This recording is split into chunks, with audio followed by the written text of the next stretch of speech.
Hello दोस्तों, आज की वीडियो में बात करेंगे 9 मोस्ट इम्पोर्टेंट अपडेट के बारे में। सारी जो अपडेट है 11 जुलाई 2026 की है। एक एक अपडेट आपके लिए इम्पोर्टेंट है, इसलिए वीडियो को मिस मत करिएगा। चलिए बात कर लेते हैं पहली अपडेट की।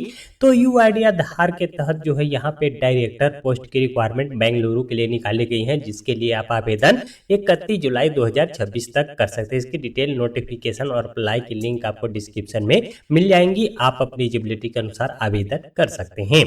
बात करेंगे दूसरी वैकेंसी की, तो गवर्नमेंट पॉलिटेक्निक लखीसराय बिहार के तहत गेस्ट लैब असिस्टेंट के लिए रिक्वायरमेंट्स आई हैं, जिसके लिए सिलेक्शन आपको इंटरव्यू बेसिस पे होने वाली है। इंटरव्यू 20 जुलाई 2026 को 11 बजे से जो है गवर्नमेंट पॉलिटेक्निक कॉलेज लखीसराय में लिया जाएगा, जिसकी पूरी डिटेल नोटिफिकेशन की लिंक आपको डिस्क्रिप्शन में मिल जाएगा। पूरी जो है डिटेल्स आप चेकआउट कर सकते हैं और इंटरव्यू देके जॉब को प्राप्त कर सकते हैं। बात करेंगे तीसरी अपडेट की, तो गूगल का एआई जो है चला रहे हैं, तो प्राइवेसी की जो है 5 सेटिंग जो है आपको बदल कर रखना होगा, जिससे आप जो है सेफ रहें। तो इसमें जो आपको सेटिंग करना है, तो कैसे आप एआई ट्रेनिंग के लिए डाटा का इस्तेमाल करेंगे। तो सबसे पहला जो आपको करना है, सर्च सेटिंग, गूगल अकाउंट में सर्च सर्विस सेटिंग पे जो है आपको जाना होगा। उसके बाद सेव मीडिया को जो है बंद करना होगा। यहाँ पे आपको सेव मीडिया विकल्प मिलेगा, उसको टिक करना है। टिक को जो है आपको अनटिक करना है, इससे एआई के लिए हिस्ट्री सेव नहीं की जाएंगी। ऑटो डिलीट चालू कर दें। देखिए यहाँ पे जो भी आप जो सर्च करते हैं वो ऑटो डिलीट होना चाहिए। सर्च हिस्ट्री को 3, 6, 18 या 36 महीने बाद अपने आप डिलीट होने के लिए सेट कर दें। यहाँ पे चौथी जो सेटिंग करना है, सर्च पर्सनलाइजेशन जो है आपको बंद करना होगा। यदि आप नहीं चाहते हैं कि गूगल आपकी पुरानी गतिविधि के आधार पर परिणाम दिखाए, तो सर्च पर्सनलाइजेशन को जो है आपको बंद कर देना है। उसके बाद माई एक्टिविटी में जाकर देखें कि किस किस प्लेटफॉर्म से डेटा सेव हो रहा है, उसे रिव्यू जरूर आपको कर लेना है। उसके बाद जो है अगर सेटिंग बंद कर देंगे तो इसमें क्या बदलेगा, तो गूगल सर्च, मैप्स, लेंस और जेमिनी पहले की तरह काम करेंगे, लेकिन वे कम व्यक्तिगत हो सकते हैं। उदाहरण के लिए आपकी पसंदीदा रेस्टोरेंट की सिफारिशें कम सटीक होंगी, पुरानी सर्च जल्दी नहीं मिलेंगी। गूगल मैप्स आपकी पसंद के हिसाब से स्थान कम सुझाएगा। एआई को आपकी पिछली गतिविधि का कम संदर्भ भी मिलेगा। तो ये सेटिंग अगर आप जो है करते हैं तो ये प्रॉब्लम आपको देखने को मिल सकता है। तो यहाँ पे एक और सेफ्टी की बात है कि किन चीज़ों को एआई पे अपलोड आपको नहीं करना चाहिए। तो आपको जो है Aadhaar card, PAN card, bank statement, वित्तीय दस्तावेज, पासवर्ड, मेडिकल रिपोर्ट, कानूनी अनुबंध, ऑफिस की गोपनीय फाइलें, ओटीपी, ये सारी जो डॉक्यूमेंट्स है आपको साझा करने से बचना चाहिए। चलिए बात कर लेते हैं अगली अपडेट की।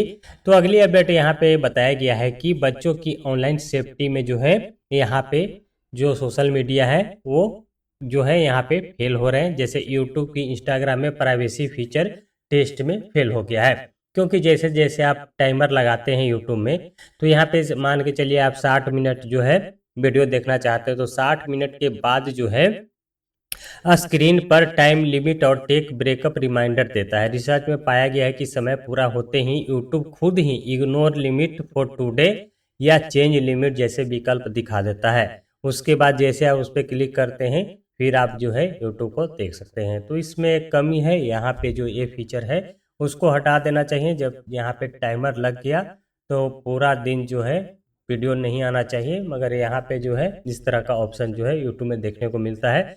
उसी तरह से मेटा ने इन अकाउंट लॉन्च करते ही कहा था कि किशोरों के अकाउंट डिफॉल्ट रूप से प्राइवेट रहेंगे और अनचाहे संपर्क कम हो जाएंगे। लेकिन जब शोधकर्ता ने एक बच्ची का नया अकाउंट बनाया, तो सजेस्टेड फॉर यू सेक्शन में लगभग सभी प्रोफाइल ऐसे वयस्क पुरुषों की थी जिन्हें वो जानती भी नहीं थी।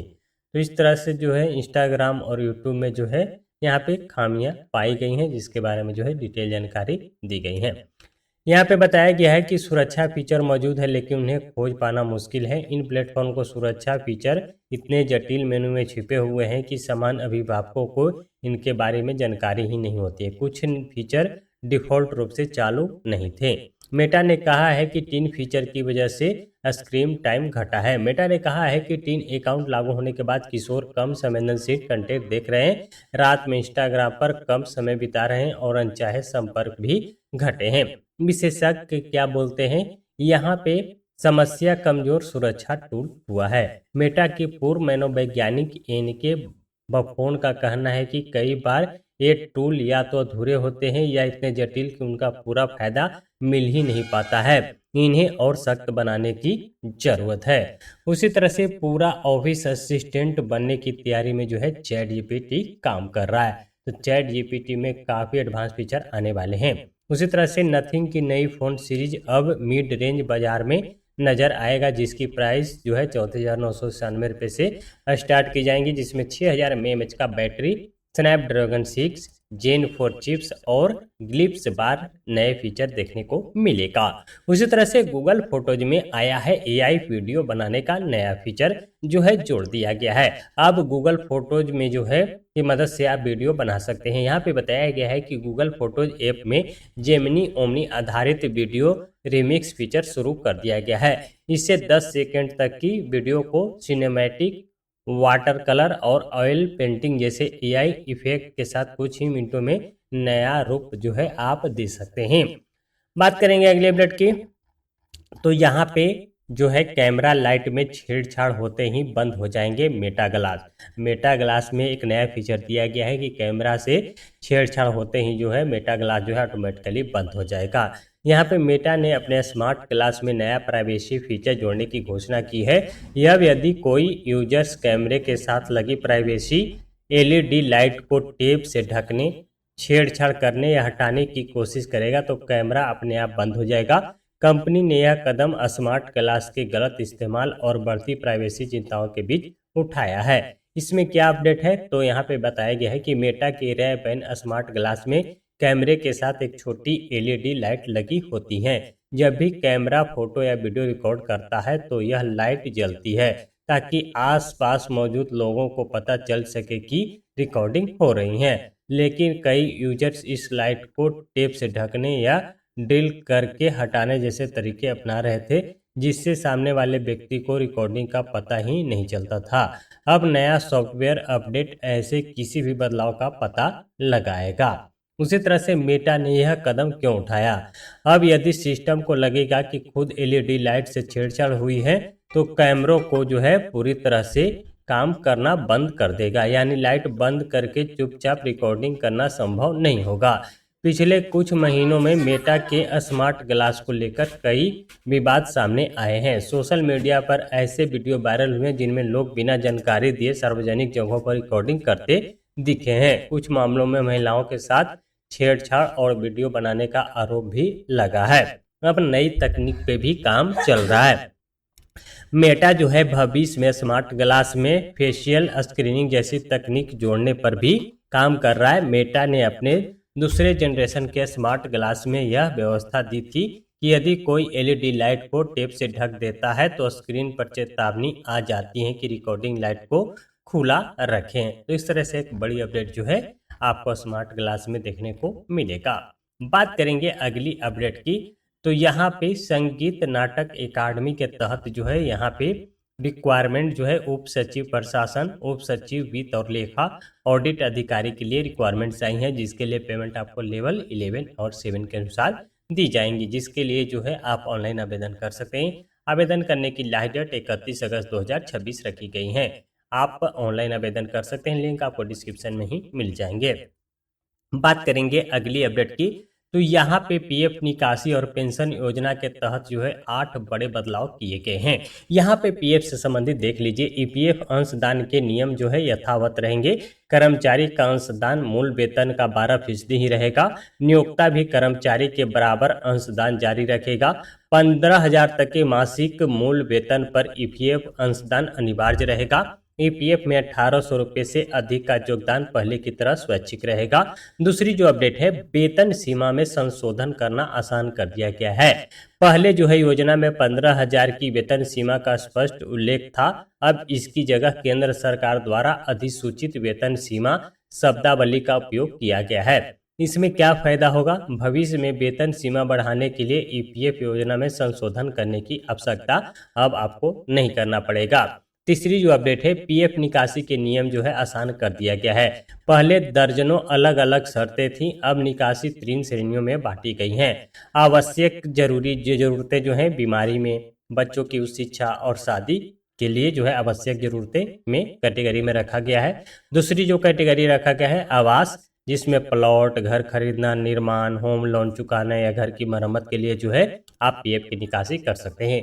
विशेष परिस्थिति में जो है उपरोक्त के अलावा बची हुई सभी आपात स्थितियां में आती हैं। तो 3 कैटेगरी में बांटा गया है। उसी तरह से पीएफ शेष राशि में 25 से 75% का नया नियम जो है लागू किया गया है। यहाँ पे बताया गया है कि 25% राशि न्यूनतम बैलेंस के रूप में सुरक्षित जो है आपके पीएफ में रहेगा। 75% तक जो है आप निकासी कर सकते हैं।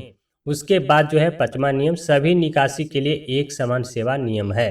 पहले हर उद्देश्य के लिए अलग अलग सेवा अवधि तय थी, अब सभी श्रेणियों में 12 महीने की सेवा अनिवार्य होंगी। चिकित्सा निकासी के लिए भी अब 12 महीने की सेवा जो है आपको जरूरी कर दिया गया है। छठी जो अपडेट है, पीएफ के लिए प्रतीक्षा। पहले 2 महीने बेरोजगार रहना जरूरी था, अब पूरी निकासी केवल 12 महीने के बाद संभव होगी। ईपीएस पेंशन योजना की प्रतीक्षा अवधि 36 माह की गई है। उसी तरह से 7वीं जो अपडेट है, नॉमिनेशनल डिजिटल कर दिया गया है। फिजिकल फॉर्म 2 को समाप्त कर दिया गया है। ऑनलाइन नॉमिनेशन को आधिकारिक मान्यता जो है अब दे दिया गया है। दावे का निपटारा कैसे होगा? समय सीमा 20 दिन तय हुई है। बिना वैध कारण देरी पर 12% ब्याज क्षेत्रीय पीएफ आयोग के वेतन से वसूला जाएगा। तो इस तरह से पीएफ निकासी और पेंशन में 8 बड़े बदलाव किए गए, जिसकी पूरी डिटेल्स की जानकारी आपको लिंक डिस्क्रिप्शन में मिलेगा। आप पूरी जो है डिटेल्स आर्टिकल को पढ़ सकते हैं, समझ सकते हैं और इसका इस्तेमाल कर सकते हैं। बात करेंगे अगली अपडेट की, तो पीएम श्री स्कूल जवाहर नवोदय देवती सारण के तहत जो है यहाँ पे पीजीटी टीचर के लिए मैथ के लिए रिक्वायरमेंट आई है, केमिस्ट्री के लिए और कंप्यूटर साइंस के लिए रिक्वायरमेंट आई है, जिसके लिए पेमेंट आपको 35,750 रुपये से स्टार्ट किए जाएंगे। इसके लिए इंटरव्यू जो है 15 जुलाई 2026 को 11 बजे से principal chamber of PM Shri school Jawahar Navodaya Vidyalaya Devti Saran में जो है आपको इंटरव्यू लिया जाएगा, जिसके लिए जो है अपना डॉक्यूमेंट्स रिज्यूम को जो है आपको लेकर जाना है और आप इंटरव्यू देके जॉब को प्राप्त कर सकते हैं। उसी तरह से post matric Bihar post matric छात्रवृत्ति के लिए जो ऑनलाइन आवेदन है वो 15 जुलाई से जो है स्टार्ट कर दिया जाएगा। अगर आप 11th में पढ़ रहे हैं या आप जो है ग्रेजुएशन कर रहे हैं, आईटीआई कर रहे हैं, डिप्लोमा कर रहे हैं, इंजीनियरिंग कर रहे हैं, किसी भी प्रकार का कोर्स कर रहे हैं, तो आप पोस्ट मैट्रिक के लिए जो है ऑनलाइन आवेदन जो है कर सकते हैं। आवेदन जो है 15 जुलाई से स्टार्ट हो रहा है। जैसे इसकी डिटेल नोटिफिकेशन पब्लिश की जाती है, उसकी डिटेल वीडियो भी आपको मिल जाएंगी। इसलिए अगर चैनल पर पहली बार विजिट किया, चैनल को भी सब्सक्राइब कर बेल आइकन प्रेस कर लीजिएगा, ताकि आपको नई नई नोटिफिकेशन की जानकारी जो है समय पर मिलती रहे। इस वीडियो को ज़्यादा शेयर भी कर दीजिए, ताकि उन लोगों को जानकारी मिल सके और इसका लाभ वो भी उठा पाए। मिलते हैं नई वीडियो में, तब तक के लिए बाय। जय।